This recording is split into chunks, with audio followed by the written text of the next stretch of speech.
کیا قدیر اسی گھر میں ہے، شبیر صاحب کے گھر میں؟ وہ دونوں باپ بیٹا اسی گھر میں موجود ہیں، وہیں پہ سارا کچھ نظام زندگی اپنی چلا رہے ہیں۔ اس مقدمے کا مدعی زارا کا شوہر نہیں بلکہ زارا کا باپ ہے۔ میرے ساتھ انہوں نے وعدہ کیا کہ میں زندگی کے کسی موڑ پر میں اپنی بیٹی کو انصاف دلوانے کے لیے ہر ناممکن کوشش کروں گا۔ قدیر اگر لاکھ مرتبہ صلح بھی کر لیتا ہے نا تو اسے کوئی فرق نہیں پڑے۔ میری قدیر سے ملاقات ہوئی، حلفاً میں کہتا ہوں کہ میں قدیر کا انٹرویو لینے میں انٹرسٹڈ ہوں ہی نہیں۔ شبیر صاحب نے مجھے بتایا کہ قدیر کا یہ کہنا کہ اگر میں انٹرویو دے دیتا ہوں، انٹرویو دینے سے کیا مجھے ان قاتلوں کو سزا دینے کا اختیار مل جائے؟ کون سے دفعہ شامل کیے ہیں؟ اس میں ٹوٹل جو دفعات ہے نا، جو ایک ایف آئی آر جس کے تحت مقدمہ درج ہوا ہے، اس کے علاوہ 5 کے 6 جو دفعات ہیں وہ دوبارہ ایڈ کی ہیں۔ 496 کی سب سے پہلے جو ایف آئی آر کٹی تھی، پھر اس کے بعد 302 کی، پھر اس کے بعد 364 کی، پھر اس کے بعد 201 کی، پھر اس کے بعد 311 کی، پھر اس کے بعد 147، پھر اس کے بعد 149، 6 دفعات ہوتی ہیں۔ ان تمام دفعات میں ان ملزمان کو شبیر صاحب بھی معاف کر دیتے ہیں نا، لیکن اسٹیٹ نہیں معاف کرے گی۔ اسٹیٹ معاف نہیں کرے گی، کیونکہ اس میں اب اسٹیٹ خود سامنے آ گئی، مدعی بن چکی ہے اس میں۔ السلام علیکم، میں آپ کا ہوسٹ حسن شہباز۔ زارا قتل کیس میں نیو اپڈیٹ کیا ہے اور کیا اس کے پیچھے حقائق ہیں، اور ہم ہر لمحہ و لمحہ آپ کو اس کیس پر اپڈیٹ کر رہے ہیں۔ ہمارے ساتھ اس ٹائم موجود ہے اے ڈی ملک صاحب۔ اے ڈی ملک صاحب نے فرسٹ ڈے سے لے کر اب تک اس کیس پر بہت گہری ان کی نظر ہے۔ آئیں ان سے پوچھتے ہیں، جو سوشل میڈیا پہ بہت زیادہ رومرز کریٹ کی جا رہی ہے کہ قدیر اور شبیر صاحب جو قدیر کے سسر ہیں، اور قدیر ان میں لڑائی ہوگی اور قدیر سسرال میں لوگ گھر چھوڑ کر چلا گیا ہے، اور کیا قدیر کو شام نے تفتیش کر لیا ہے، اور کیا قدیر کا زارا مرڈر کیس میں کوئی رول ہے، کوئی ہاتھ ہے؟ یہ ساری تفصیل پوچھیں گے اے ڈی ملک صاحب، کیونکہ یہ کل وہاں سے ہو کر آئے ہیں۔ سر السلام علیکم۔ وعلیکم السلام۔ اے ڈی بھائی، آپ کی بہت گہری نظر اس کیس پہ، آپ یہ بتائیں جو سوشل میڈیا پہ رومرز پھیل رہی ہیں کہ شبیر صاحب اور قدیر کی لڑائی ہو گئی۔ حسن، سب سے پہلے تو میں آپ کے دیکھنے والوں کو صرف اتنا سا بتاؤں گا کہ یہ کوئی کیس عام کیس نہیں ہے، یہ بڑا ہینیس قسم کا کرائم ہے، اور اس میں 2 فیملیاں، 2 خاندان اس میں انوالو ہیں، اور اگر بات کی جائے کہ ان دونوں خاندان کی بیک گراؤنڈ کی تو یہ بالکل آپس میں بڑے قریبی رشتے دار ہیں۔ اب آپ نے بات کی ہے کہ سوشل میڈیا پر کچھ اس طرح کی خبریں جو ہیں وہ گردش کر رہی ہیں۔ سوشل میڈیا پر جو خبریں گردش کر رہی ہیں اور ان خبروں کو جو ایکسپلین کر رہے ہیں، وہ میں سمجھتا ہوں کہ خود بھی گناہ کر رہے ہیں، اور ان کے سر تب تک گناہ ہوتا رہے گا جب تک یہ ویڈیو چلتی رہے گی، کیونکہ ان کی خبروں میں 1% بھی کوئی صداقت نہیں ہے۔ آپ نے سوال کیا کہ زارا کے شوہر قدیر اور ان کے والد شبیر صاحب، ان کا آپس میں کوئی لڑائی جھگڑا ہو گیا، کوئی پھڈا ہو گیا، تو میں میرے بھائی آپ کے چینل کی توسط سے آپ کے دیکھنے والوں کو، کیونکہ لوگ اس کو بڑی سنجیدگی کے ساتھ، بالکل ایسا ہے، بالکل، کیونکہ لوگ جو اس کیس کو سن رہے ہیں، اس کیس کو دیکھ رہے ہیں، ان کے جذبات جڑے ہوئے ہیں، وہ کوئی بھی ایسی غلط بات کو برداشت نہیں کرتے۔ اگر آپ کمنٹ سیکشن میں جا کر دیکھیں گے تو آپ کو پتہ چل جائے گا کہ آپ نے جس کا بھی کسی کا انٹرویو کیا ہے، اس نے جو بھی خبر دی ہے، اس سے ان دیکھنے والوں کی کتنی دل آزاری ہوئی ہے، اور ان کے ساتھ ساتھ اس فیملی پر کیا گزر رہی ہے۔ کیا قدیر اسی گھر میں ہے، شبیر صاحب کے گھر میں؟ میں کل رات کو ہی وہاں سے جو منڈ کوٹ، جو زارا کا گاؤں ہے، جو زارا کے والد کا گاؤں ہے، میں وہاں دوپہر سے لے کر رات 7 بجے تک ان کے گاؤں میں، ان کے گھر پر موجود تھا۔ میری بہت سارے لوگوں کے ساتھ وہاں پر بات ہوئی، اور آپ نے سوال کیا کہ قدیر جو ہے وہ اس وقت بھی وہیں پر ہے، تو ڈیفینیٹلی 100% میرے پاس ثبوت ہے، میرے پاس ایویڈنس ہے کہ قدیر نہ صرف اس گھر میں ہے بلکہ وہ دونوں باپ بیٹا اسی گھر میں موجود ہیں، اور وہیں پہ سارا کچھ نظام زندگی اپنی چلا رہے ہیں۔ اگر اب تک کوئی ایسی کوئی بات ہوتی تو سب کے سامنے آ چکی ہونی ہوتی، اور میں نے لیٹسٹ جو انٹرویو لگایا ہے میرے چینل پر، وہ شبیر صاحب کا موقف آپ سن سکتے ہیں کہ انہوں نے اسٹریٹ فارورڈ کہا ہے، اور اس کے ساتھ ساتھ میں نے زارا کے بھائی کا بھی انٹرویو کیا، اور ان کے مطابق بھی، اور میں خود بھی،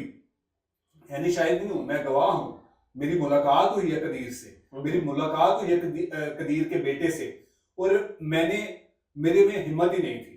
آپ سچ پوچھے نا آف دا کیمرہ آپ نے ان سے ہاں بالکل ٹھیک ہے۔ دیکھیں میں ایسی کوئی بھی چیز ان کی طرف سے شبیر صاحب کی طرف سے یا شبیر صاحب کی فیملی کی طرف سے کوئی ایسی چیز کوئی ایسا الفاظ ویڈیو تو بڑی دور کی بات ہے کوئی ایسی چیز میں خود سے ایکسپلین نہیں کر سکتا کیونکہ میرے ان کے ساتھ شبیر صاحب کے ساتھ یہ معمولی سے تعلقات نہیں ہیں مجھے انہوں نے جو عزت دی ہے نا شاید وہاں پر سینکڑوں لوگ گئے ہیں کسی کو عزت نہ ملی ہو ٹھیک ہے مجھے جو انہوں نے عزت دی ہے میں نے ان کے گھر کا نمک کھایا میں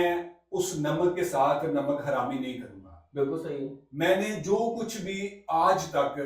آن ریکارڈ لوگوں کے سامنے رکھا ان کی پرمیشن ان کے موقف اور انہیں کے مطابق ساری چیزیں میں نے ایکسپلین کی جب لاسٹ میری رات کو ملاقات ہوئی قدیر سے زارا کے بیٹے سے کیونکہ مجھے بہت ساری چیزیں وہاں پر انہوں نے بتائی اور میں خود بھی دیکھنا چاہتا تھا کہ حالات کیا ہے میری چھوٹی سی فرمائش پر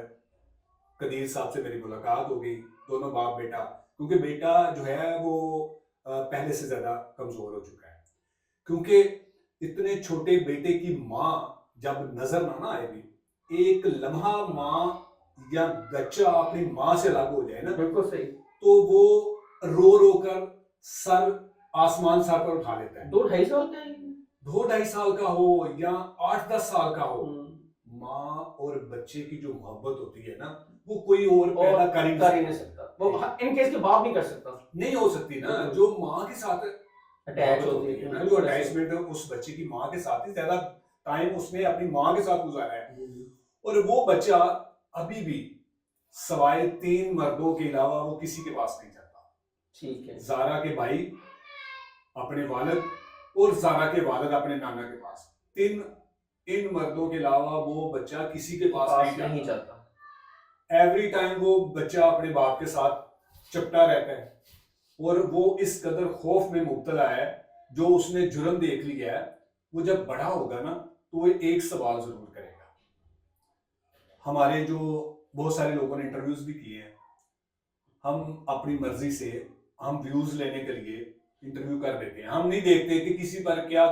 گزرے گی ہم ملر بنا دیتے ہیں جو کچھ مرضی ہم اپنے سے کیونکہ ہم بے لگام گھوڑا ہو چکے ہیں ٹھیک ہے نا ہم سوچتے نہیں شاید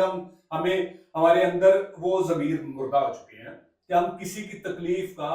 اندازہ نہیں لگا سکتے چند ڈالرز کے لیے ہم کچھ بھی کر سکتے ہیں کچھ بھی میں دیکھیں ڈالر کی تو بات ایک الگ سی بات ہے نا جو آپ کے نصیب میں ہوتے ہیں نا وہ آپ کو ملتے ہیں ڈالر ہی رہتا نا ہم نے ایسا برا بنائیں گے لوگ زیادہ کھولیں گے اب آپ جو مرضی اس کو کہہ دینا میں تو بھائی اپنے ضمیر کی بات کرتا ہوں ٹھیک ہے نا اس تکلیف میں شبیر صاحب کی جو تکلیف ہے نا وہ ان کی تکلیف ہے میں نے محسوس کی ہے ان کی تکلیف ٹھیک ہے نا کیونکہ میں بھی بطور ایک انسان ایک باپ ہوں مجھے تکلیف محسوس ہوئی ہے میں اسی لیے کوئی ایسی الفاظ کوئی زبان کوئی ایسی چیز میں ریویل نہیں کرنا چاہتا آپ سے انہوں نے اس بات کا شکوہ تو کیا ہوگا تو آف دا کیمرہ کہ یار اس طرح سے لوگ ایک تھم نیل بناتے ہیں بات کچھ اور نہیں ہے بات اپنے سے بنا کر لگا دیتے ہیں جو ہے نہیں ہے قدیر کو بے گناہ کر دیا گیا کیا قدیر گناہ گار ہے قدیر کو یہ بتائیں قدیر کو شام نے تفتیش کیا ہے اور کیا قدیر اپنی ماں بہن کو یہ بھی رومرز آ رہی ہیں کہ وہ معاف کر دے گا یہ دیکھیں یہ جو سوال اگر لوگوں کے ذہنوں میں گھوم رہا ہے نا یہ گردش کر رہا ہے جی کہ اگر ان فیوچر کہیں پر جا کر قدیر اپنی ماں بہن کو معاف کر دیتا ہے تو پھر کیا ہوگا ان دیکھنے والوں سے یہ جو ان کی کنفیوژن ہے نا وہ میں دور کر دیتا ہوں کیونکہ اس مقدمے کا مدعی زارا کا شوہر نہیں بلکہ زارا کا باپ ہے اور میرے ساتھ انہوں نے وعدہ کیا ہے کہ میں زندگی کے کسی موڑ پر بھی جب تک میری سانس میں سانس ہے میں اپنی بیٹی کو انصاف دلوانے کے لیے ہر ناممکن کوشش کروں گا اس کے لیے مجھے چاہے جو کچھ مرضی کرنا پڑ جائے میں پیچھے نہیں ہٹوں گا تو قدیر اگر لاکھ مرتبہ صلح بھی کر لیتا ہے نا تو اس سے کوئی فرق نہیں پڑے گا آپ کی قدیر کی آف دا کیمرہ کیا بات ہوئی اور کیا آپ نے محسوس کیا کیا قدیر اپنے سسر کے ساتھ اور زارا کے ساتھ کھڑا ہے یا اپنی فیملی کے ساتھ کھڑا ہے ماں کا ایک رتبہ جیسی بھی ماں وہ قاتل ہے وہ جو بھی ہے لیکن ایک سافٹ کارنر تو رکھتی ہے نا بیٹے کے دل میں میں نے جب قدیر سے